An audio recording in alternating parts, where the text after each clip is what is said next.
PCI वाट YouTube channel में आपका स्वागत है। वीडियो को अंत तक देखें, चैनल को सब्सक्राइब करें। वीडियो को बीच में छोड़ने से आपको समझ में कम आता है। आज हम आपको कूलाम के नियम की सीमाएं के बारे में बताएंगे। कूलाम के नियम की सीमाएं क्या होती हैं? कूलाम के नियम की सीमाएं, नंबर 1 पॉइंट, जो कूलाम का नियम होता है वो केवल स्थिर आवेशों, दो स्थिर आवेशों के लिए सत्य होता है। दूसरी सीमा, कूलाम का नियम जो लागू होता है वो केवल बिंदु आवेशों के लिए सत्य होता है। अगर आवेश का आकार बड़ा है तब कूलाम का नियम लागू नहीं होगा। तीसरी सीमा, कूलाम का नियम नाभिकीय दूरी मतलब 10⁻⁻15 मतलब नाभिक के भीतर लागू नहीं होता। ये क्या थी? कूलाम के नियम की सीमा, लिमिटेशन ऑफ कूलाम्स लॉ। अब इसके बाद आवेशों के अध्यारोपण का सिद्धांत। आपको क्या बताएंगे? आवेशों के अध्यारोपण का सिद्धांत। आवेशों की अध्यारोपण का सिद्धांत। इसी को डायरेक्ट भी कह सकते हैं, बहुल आवेशों के कारण लगने वाला वैद्युत बल या अध्यारोपण का सिद्धांत। डायरेक्ट क्या बोल रहे हैं? अध्यारोपण का सिद्धांत। अध्यारोपण का सिद्धांत क्या है जिससे समझिए, बहुत से आवेश हैं। एक आवेश है Q1, दूसरा आवेश है Q2, तीसरा आवेश है Q3, चौथा आवेश है Q2। हमने कहा कि इन सभी आवेशों के कारण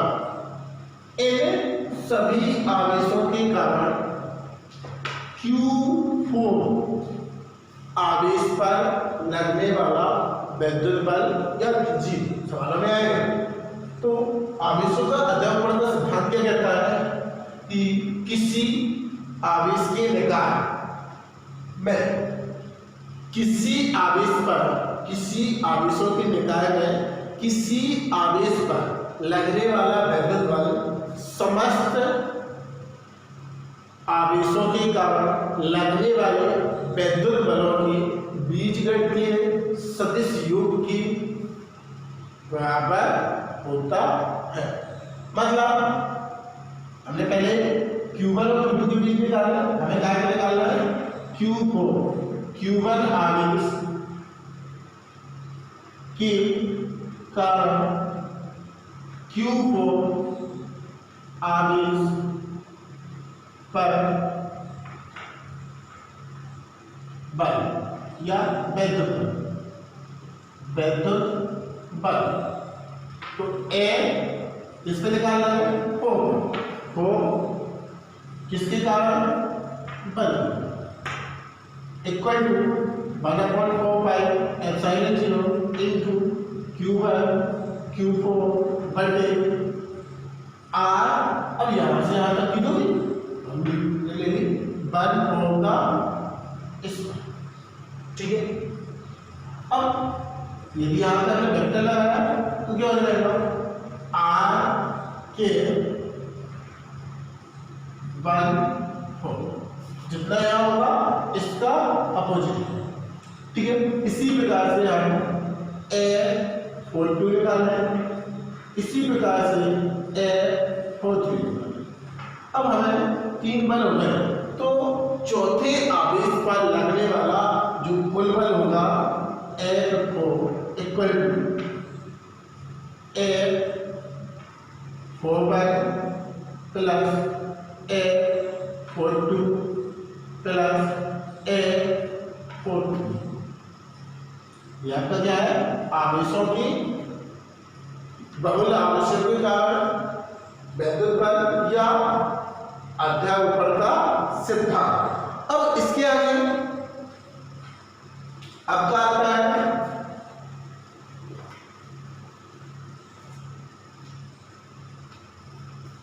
वैद्युत क्षेत्र,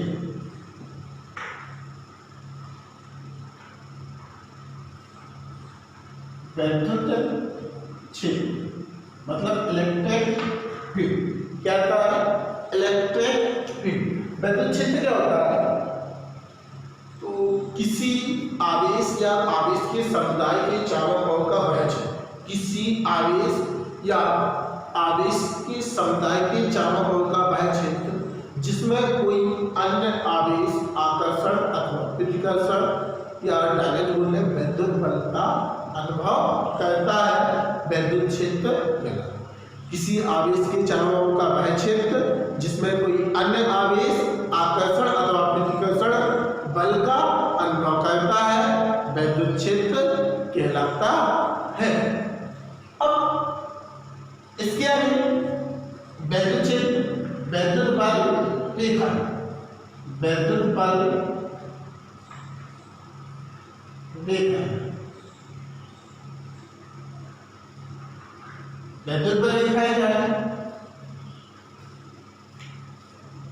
वैद्युत बल रेखा वैद्युत क्षेत्र में खींची गई काल्पनिक निष्कोण वक्र, वैद्युत क्षेत्र में खींची गई बेकाल्पनिक निष्कोण वक्र जो सदैव वैद्युत क्षेत्र की दिशा को प्रदर्शित करते हैं, वैद्युत बल रेखाएं कहलाती हैं। जैसे सुनो परिभाषा, वैद्युत क्षेत्र में खींची गई बेकाल्पनिक निष्कोण वक्र जो सदैव वैद्युत क्षेत्र की दिशा को प्रदर्शित करते हैं, वैद्युत बल रेखाएं कहलाती हैं। दूसरी भाषा में बोले कि कोई स्वतंत्र धन आवेश, किसी वैद्युत क्षेत्र में कोई स्वतंत्र धन आवेश जिस मार्ग पर चलता है उस मार्ग के पथ को वैद्युत बल रेखा कहते हैं। ठीक है। अब वैद्युत बल रेखाओं की गुण,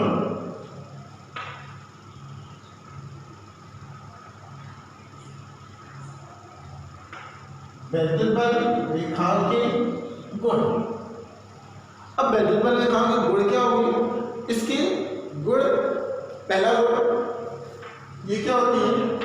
धन आवेश से निकलती है और कहाँ पर समाप्त होती है? ऋण आवेश पर समाप्त। यहां से निकलेगी, कहाँ जाएगी?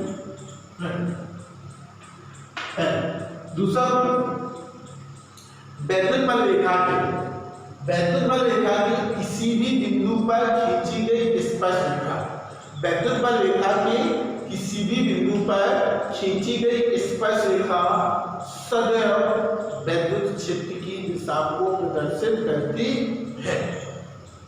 तीसरा पॉइंट, इंपोर्टेंट पॉइंट, वैद्युत बल रेखा कभी आपस में काटती नहीं है।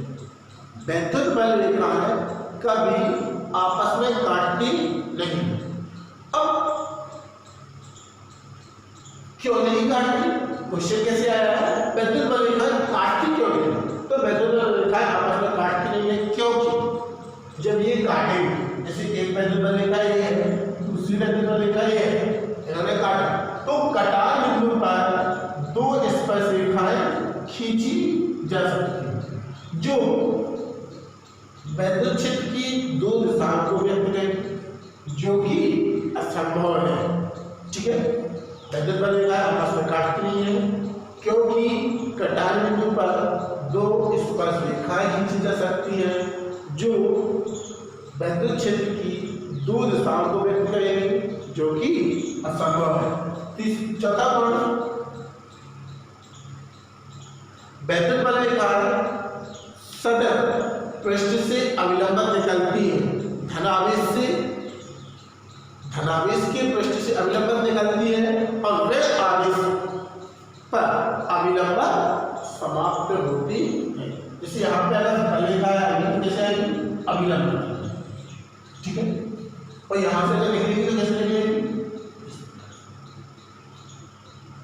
एकल धनावेश, पांचवी प्रॉपर्टी, अगर हमें कहा जाए एकल धनावेश है या एकल ऋण आवेश है, तो एकल अगर धनावेश है प्लस क्यू होगा। इसके कारण जो वैद्युत बल रेखा निकलेगी यहाँ से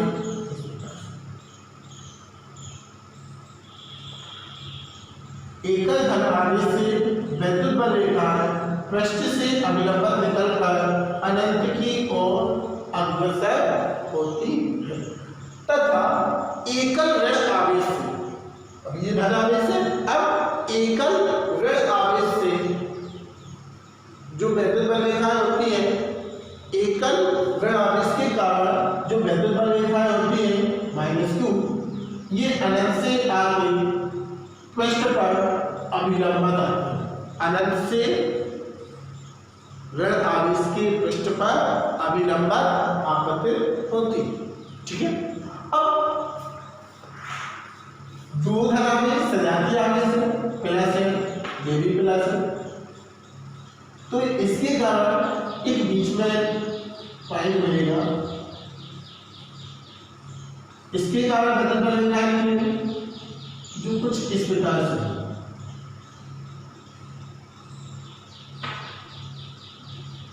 इसके कारण विद्युत बल रेखाएं मिलेंगी जो कुछ इस प्रकार से।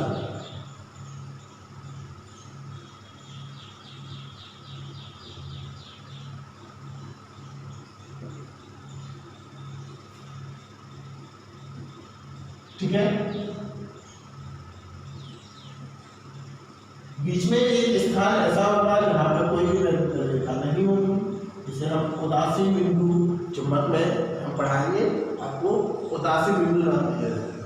यहाँ पर विद्युत क्षेत्र की तीव्रता जो होगी वो कितनी होगी? 0 होगी। यहाँ पर विद्युत क्षेत्र की तीव्रता कितनी होगी? 0 होगी, ठीक है। अब जो विद्युत बल रेखाएं होती है, धन आवेश और ऋण आवेश के बीच विद्युत बल रेखाएं जो खींची जाती है वो आवेश के परिमाण पर भी निर्भर करती है। जैसे 1+4 कूलाम का धन आवेश है तो ये -2 कूलाम का ऋण आवेश, तो यहाँ से 4 है तो हम यहाँ से 4 विद्युत बल रेखा लगाएंगे और यहाँ पे 2 है तो 2 इसमें जाएगी और बाकी जहाँ पे निकलेगी तो लेकिन इस पर पहुँचेगी, ठीक है। तो अगर परिमाण उनका अलग अलग है तो उसके अकॉर्डिंग विद्युत बल रेखाएं अलग होंगी, ठीक है। इसके बाद विद्युत क्षेत्र की तीव्रता, विद्युत क्षेत्र की तीव्रता, intensity of electric field, intensity of electric field, विद्युत क्षेत्र की तीव्रता,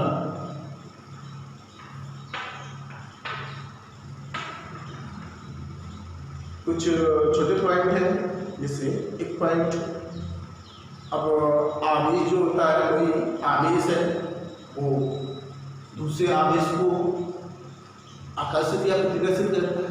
अगर कोई उदासीन वस्तु है, यदि कोई आपकी उदासीन वस्तु है, अनावेशित वस्तु है, तो उसको क्या करेगी? आकर्षित करेगी। कोई भी धनावेशित वस्तु है या ऋणावेशित है तो वो उदासीन को क्या करेगी? अपनी ओर आकर्षित करती है। याद रखने, ये क्वेश्चन आ चुका है। तो विद्युत क्षेत्र की तीव्रता, विद्युत क्षेत्र की तीव्रता क्या है?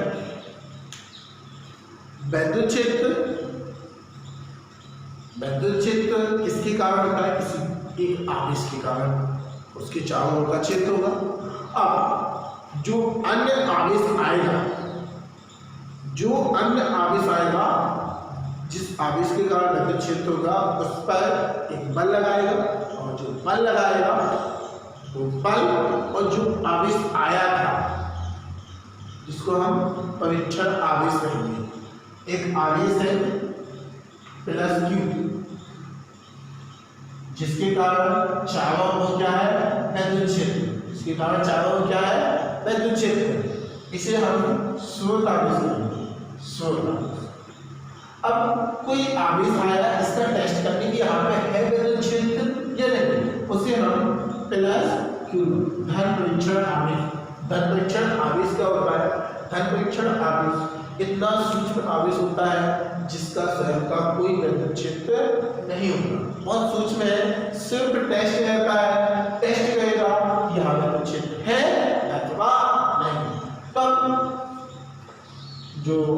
परिभाषा होगी विद्युत क्षेत्र की तीव्रता की, किसी विद्युत क्षेत्र में रखी धन परीक्षण आवेश पर लगने वाले विद्युत बल, किसी विद्युत क्षेत्र में रखे धन परीक्षण आवेश पर लगने वाले विद्युत बल तथा परीक्षण आवेश के अनुपात को विद्युत क्षेत्र की तीव्रता कहते हैं। इसे ई से प्रदर्शित करते हैं। तो आपका सूत्र क्या आ गया, ई बराबर F/Q।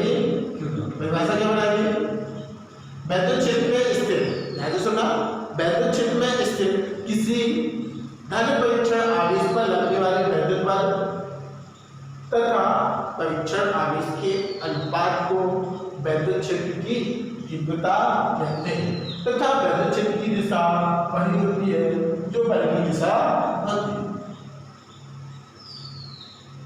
अब इसका मात्रा, विद्युत क्षेत्र का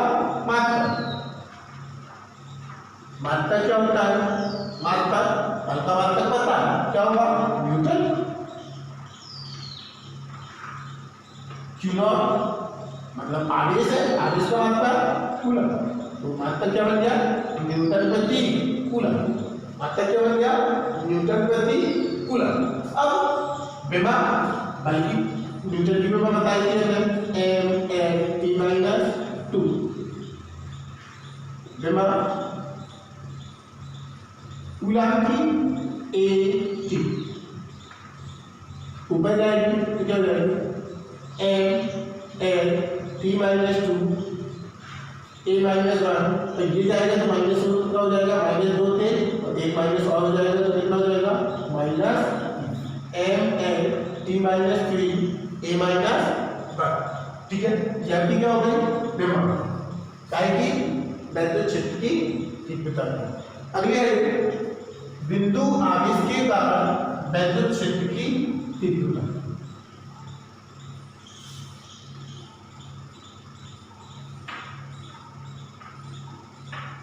बिंदु आवेश के कारण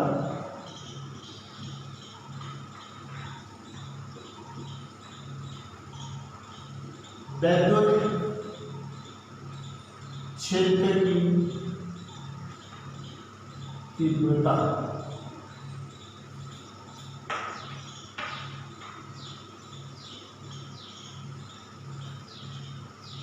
electric field density due two point charge.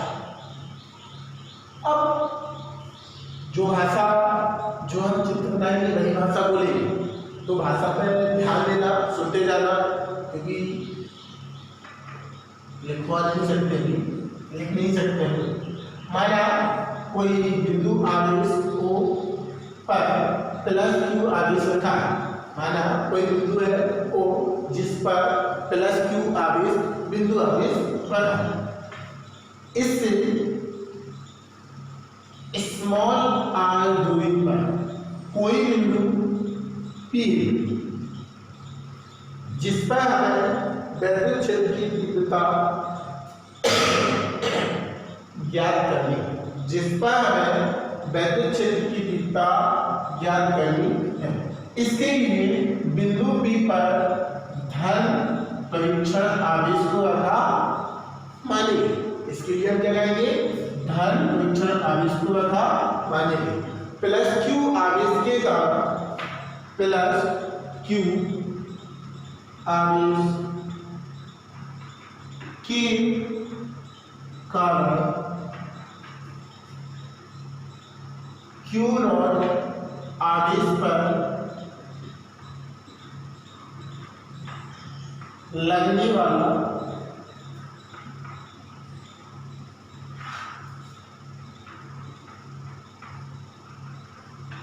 विद्युत बल सूत्र होता है कूलॉम के नियम से, 1/4πε0 × Q1 Q2 बटे आवेश पर। ये क्या होता है कूलॉम का नियम। यही पढ़ाया है कूलाम का नियम। अब यदि यहाँ पे माध्यम है, कोई माध्यम है जिसका प्रभावकता क्या है के, यहाँ पे क्या रखेंगे के। अब एक आवेश Q1 क्या है Q है, दूसरा आवेश क्या है Q0 है, यहाँ पे क्या रखेंगे Q0, ठीक है। और आपने अभी अपने वैद्युत क्षेत्र की तीव्रता की परिभाषा पढ़ाई है, वैद्युत क्षेत्र की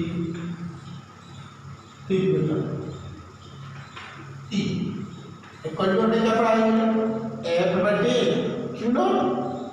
यहाँ पे F का मान आते क्या हो जाएगा 1/Q0 1/4 pi epsilon 0 into K into Q0 बटे R। ये Q0 से ये Q0 चला जाएगा, तो E इक्वल टू सूत्र क्या मिल जाएगा 1/4 pi epsilon 0 K into Q बटे R। अभी क्या है बिंदु आवेश के कारण वैद्युत क्षेत्र की तीव्रता का व्यंजक है, बिंदु आवेश के कारण वैद्युत क्षेत्र की तीव्रता का व्यंजक है। अब यदि माध्यम यहाँ पे माध्यम क्या है वायु, तो के का मान कितना है 2, एक माध्यम क्या है माध्यम वायु या निर्वात, तब के इक्वल टू कितना यहाँ पे बात करें ए, तो E इक्वल टू कितना हो जाएगा E equal to 1/4 pi epsilon 0 into Q upon R। समझ में आया, बता देना इसे।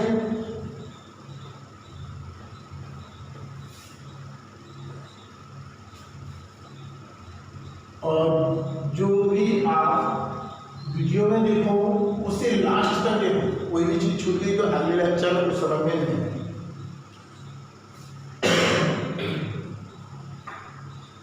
आवेश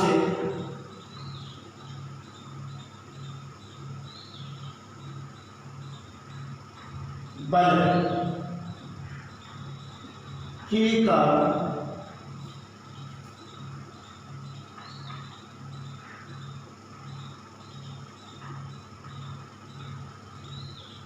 वैद्युत क्षेत्र की तीव्रता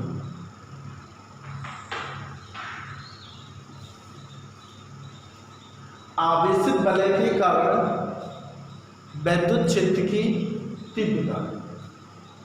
तो ये इससे पहले मैं आपको और कुछ पढ़ा, इससे पढ़ाने से पहले एक दो चीजें और पढ़ा। रेखीय आवेश घनत्व, दूसरा पृष्ठीय आवेश घनत्व, शुरू करते हैं पृष्ठ आवेश घनत्व। तीसरा आयतन आवेश घनत्व।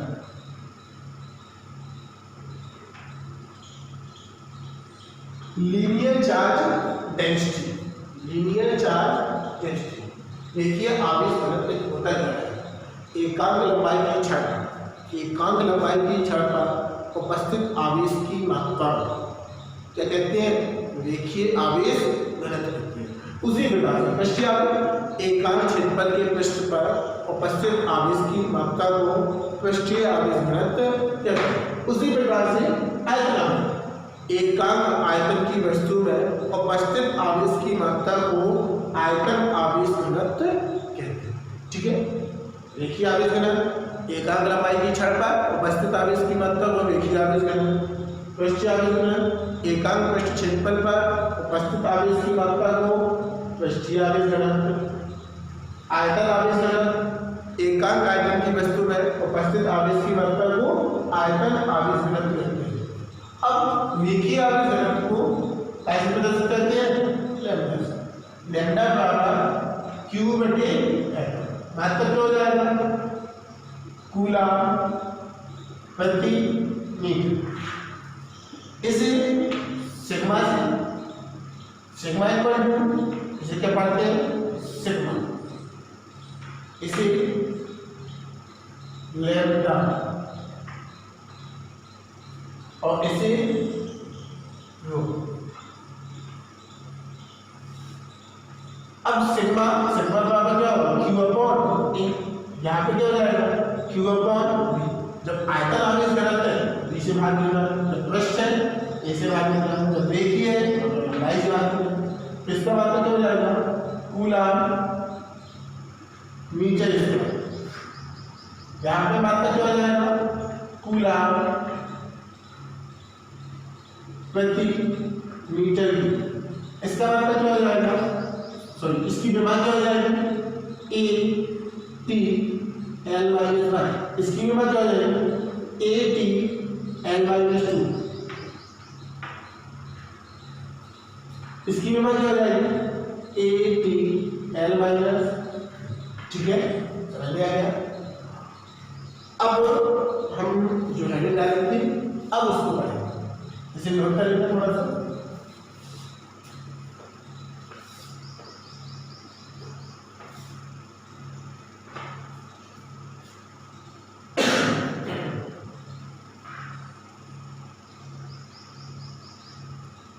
एक समान रूप से आवेशित, एक समान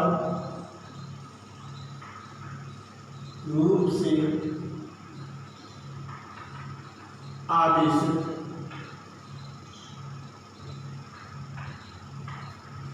बल के कारण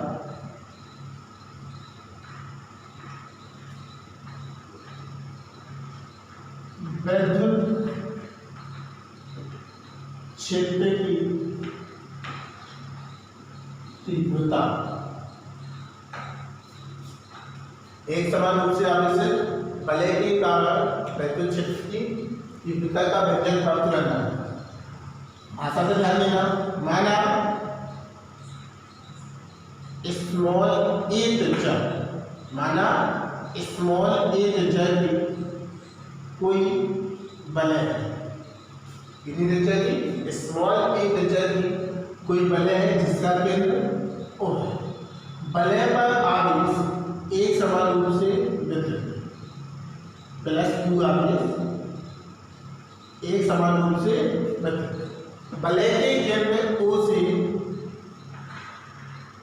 स्मॉल r दूरी पर, या आगे लेना है S ले सकते हो, स्मॉल x दूरी पर कोई बिंदु P जिस पर हमें विद्युत क्षेत्र की तीव्रता ज्ञात करनी है।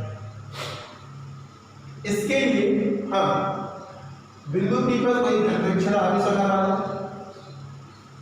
और इस बलय को छोटे छोटे अल्प अवयवों से मिलकर बनी माना कि एक अवयव ये है, एक अवयव ये। हम अवयव ले रहे हैं कैसे? समय में। कैसे ले रहे हैं? समय में। दूसरा अवयव यहाँ होगा, दूसरा अवयव यहाँ होगा, तीसरा अवयव यहाँ होगा, तीसरा अवयव यहाँ। तो अब हम बात करते हैं ए बी अवयव की।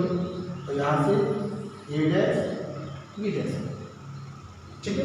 दो अवयवों की बात करेंगे, देखिए कैसे होता है, उसके बाद सबको जोड़ देंगे, पूरी बलय को जोड़ देंगे। तो अवयव ए बी पर हमने मान लिया कितना आवेश है? डी क्यू आवेश। अल्प आवेश कितना है? डी। और इसका भी कितना आवेश है? डी। अनेक भागों से मिलकर बना रहता है। बलय क्या है?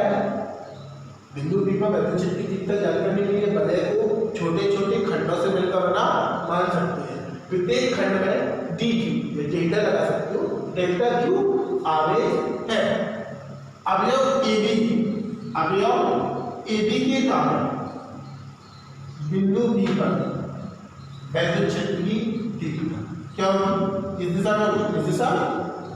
तो इसको हमने नाम दिया ई। यहां से अवयव ए बी से डी की दूरी हमने मालूम कितनी है? h। इसी प्रकार ए डैश बी डैश अवयव के कारण ए डैश बी डैश अवयव के कारण बिंदु बी पर वैद्युत क्षेत्र की तीव्रता कितनी है E2, कितनी वाली E2।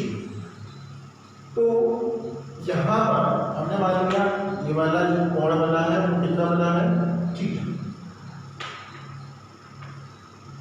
अब E1 इस दिशा में है, E2 इस दिशा में, ये थीटा है, ये कोण थीटा हो, ठीक है। अब ये भुजा इसमें बराबर है, ये भी कोण कितना हो थीटा हो, ठीक है। अब ध्यान देना E2 ये थीटा है, ये भी थीटा हो जाएगा।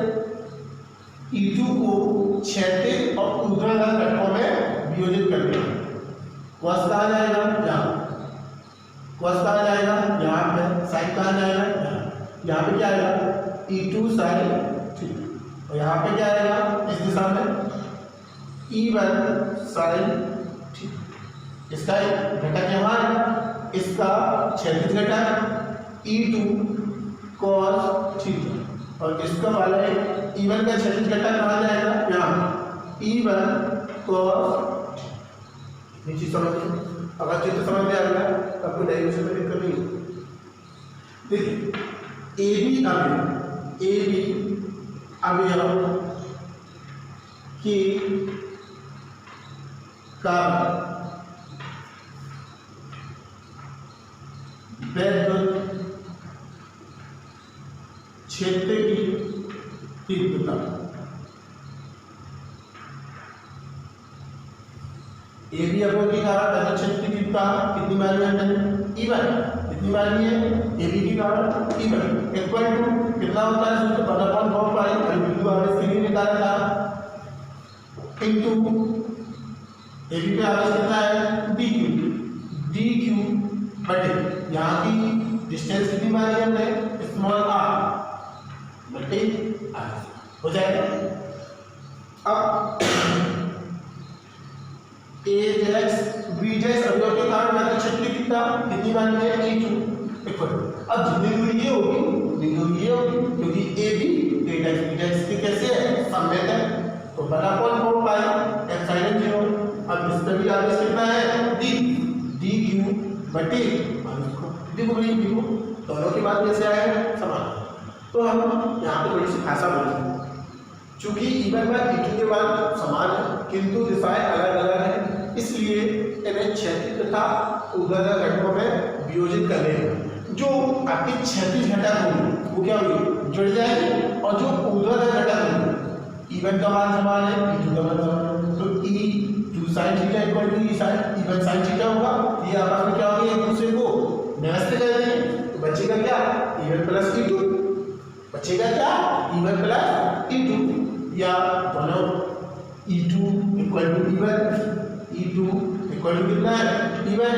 यहाँ पर हम क्या लिख सकते हैं दोनों E अभी हमने दो खंडों से कारण लिया है, तो कितना आ गया है ए बी व ए डैश बी डैश के कारण वैद्युत क्षेत्र की तीव्रता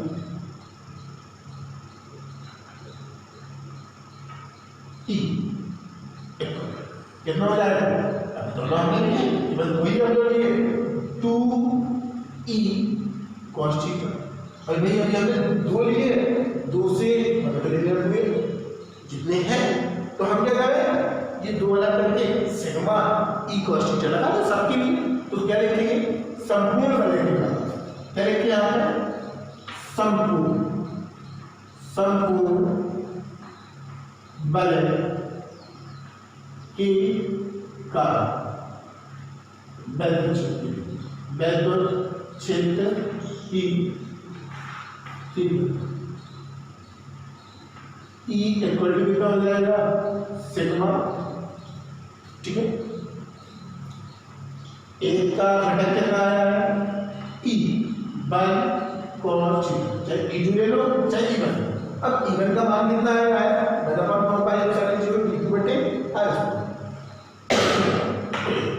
तो E इक्वल टू सिग्मा 1/4 पाई एप्सिलॉन 0 dq बटे r square into cos theta. ये सिग्मा कहाँ जाएगा, डी क्यू में जाएगा, तो E equal to 1/4 pi epsilon 0 sigma D. अब आगे T cos theta, cos theta का मान हम यहाँ से निकालें, कॉस थीटा बराबर यहाँ पर कितना होगा, कॉस थीटा, कॉस थीटा बराबर आधा बटे कॉस थीटा बराबर तेरे पास ओ ए पी में, ओ ए पी में पहले मैंने कॉस थीटा बराबर आधा बटे कर्ण, आधा कितना है एक्स और कर्ण कितना है आर, तो एक्स बटे आर, तो कॉस थीटा का मान कितना आया एक्स बटे आर, एक्स बटे आर, ठीक है। अब पूरा डी क्यू तो केवल इसमें है, पूरे पे आगे कितना है प्लस क्यू, इसका कितना हो जाएगा प्लस, तो ई बराबर 1/4 पाई एप्सिलॉन 0 क्यू एक्स बटे आर क्यू। अब ये हमें आर मानी है, तो अब पाइथागोरस प्रमेय से आर का मान निकाल, क्या होगा R square equal to A square plus X square, तो आर इक्वल टू कितना हो जाएगा A square plus X square पर घात 1/2, मान रखते हैं यहाँ पर, तो कितना आ जाएगा E equal to 1/4 pi epsilon 0 Q X बटे A square plus X square पर घात 3/2। यहाँ पर क्या आएगा, बिंदु आवेश सॉरी एक समान रूप से आवेशित वलय के कारण वैद्युत क्षेत्र की तीव्रता का व्यंजक, इसे बता लीजिए आपको, और जो भी आपको समस्या हो आप कांटेक्ट करें या फिर कमेंट में लिख के भेजें, ठीक है, इसे बता लीजिए।